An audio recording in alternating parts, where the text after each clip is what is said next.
And hello there, welcome back to the Japan Game Junk podcast.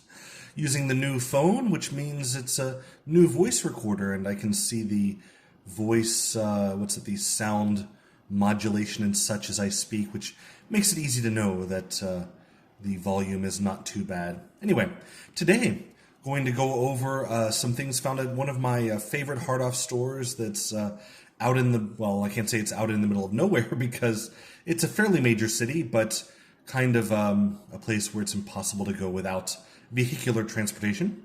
But still, I go quite often whenever I'm driving through the area. It is an Isesaki city of Gunma. It's the Isesaki Moro store of hard-off and off-house. And there's quite a bit there that is very, very positive. And I thought I would go over some things that I found there on this day that I happened to think were a bit noteworthy. So, first of all, I did see on this day let's find it here, for 10,000 yen, an unopened Cassette Vision game. It's Monster Block. And I was so surprised because, I mean, when do you expect to see a Cassette Vision game unopened and new in package? It's pretty unbelievable. But 10,000 yen, you can get an unopened Cassette Vision game, maybe the final ever owner of one such piece of software.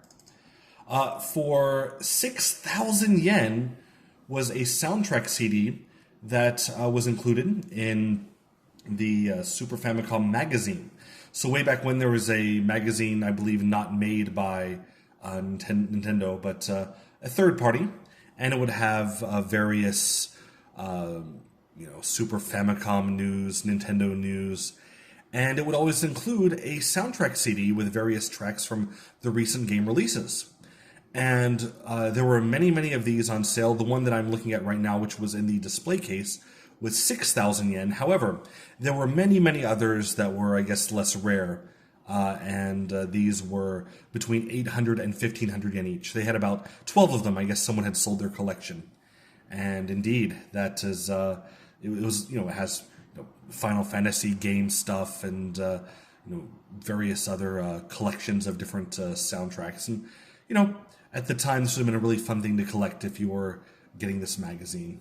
I would get them myself, but I already have many, many of the game's soundtracks as their official releases anyway. Also at the store for 6,000 yen was a complete, unopened and new copy of Chrono Trigger for the original PlayStation.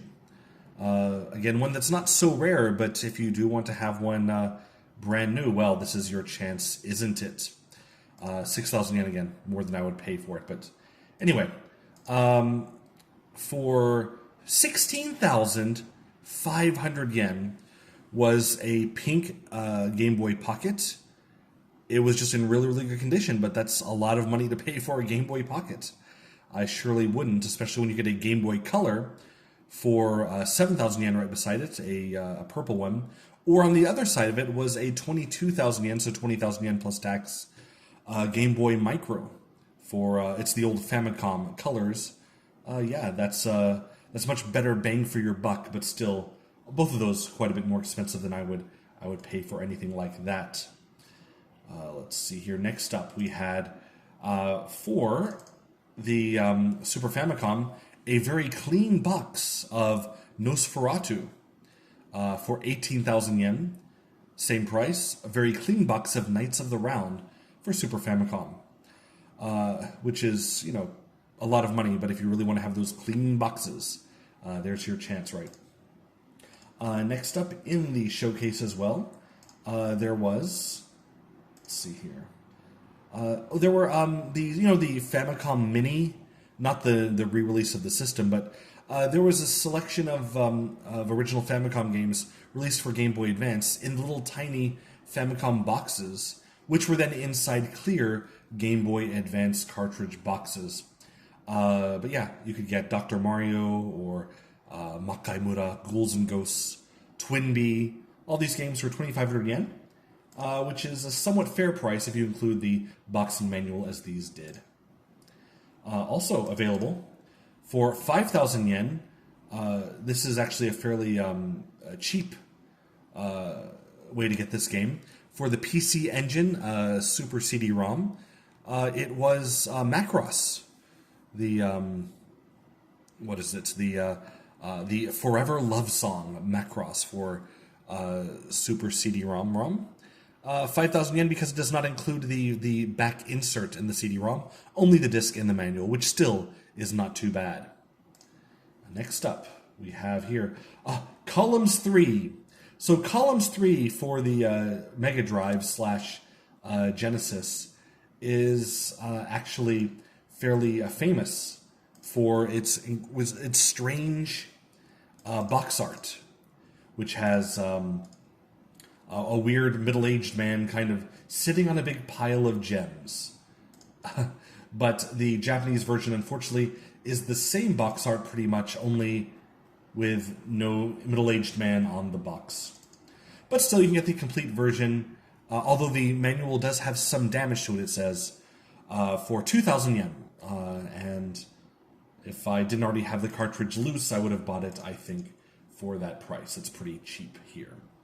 Next up at the store, there was, something that is perhaps a bit unique as far as its price. Still more than what I paid for mine, but a Mark III, a Sega Mark III, complete with the controllers. I didn't even get both controllers with mine, I only got one, for 11,000 yen. That's 10,000 yen plus tax. For the same price, you can get a Video Fit 1977 Pong console. Just, it's got different games, but they're all basically Pong, you know. Same price in the box, but that one was untested, so, you know, maybe you want to be careful with that purchase. For only 500 yen, something I found in a recent hard-off that was 800 yen in the Soka Bypass store here. It's the spray of the contact cleaner and anti-oxidizer spray. Very, very good price for that, and yeah. It's a good pickup if you needed to get some of those type sprays. I guess cheaper than the other place, right? For 7,000 yen, there was a boxed copy of, a boxed portable pet, virtual pet, the Pocket Pikachu. Much more expensive than usual, but clean and in the box. Maybe that's a tough one to find usually. Next up that was found at the store was, I guess this is kind of game related. You know, Tsum Tsum, the Disney portable smartphone game? There's an Instax Mini Fujifilm instant camera, which is the Minnie Mouse shaped ears on it and rounded thing there. Yeah, the camera, the instant camera itself, 9,000 yen. Very, very cute, but I already had my camera of that type. For 4,000 yen was it's a thing for your Type-C Android phone, and I was so tempted to get it, but I think my phone would not fit inside. And basically, it is a shell that you put in your phone, and it gives it Game Boy controls, and it has a slot that plays your Game Boy cartridges. So basically, you have it has an app that you download, of course, but it's basically an emulator for Game Boy and Game Boy Color games, and you play the real games on your smartphone. Box complete 4,000 yen, but really, really sketchy if it would work or not, especially on more modern phones, so kind of let that one go. Next up at the store was for 5,000 yen, an untested Cassette Vision. Mentioned before, the game itself being 10,000 yen unopened. This one, a very scuffed and perhaps unworking Cassette Vision console itself, for 5,000 yen. So yeah, you can give it a shot, I guess. And the very last thing of note I found in this store was, for 15,000 yen, a Code Geass slot machine. Yes, the actual slot machine you might find in your gambling parlors and whatnot. The big video screen there. It's from 2021. If you know the animation Code Geass, which I don't, maybe you would like to have this machine. But as such, it's just a very clean, nice-looking slot machine, gambling machine. So anyway, it is definitely well worth going to this store if you have the chance to go. I found a lot of different fun things there over the years, and I think that you can too. So thanks for listening, and yeah, please enjoy your time in Isesaki at the Moro Hard Off store when you go next. Goodbye.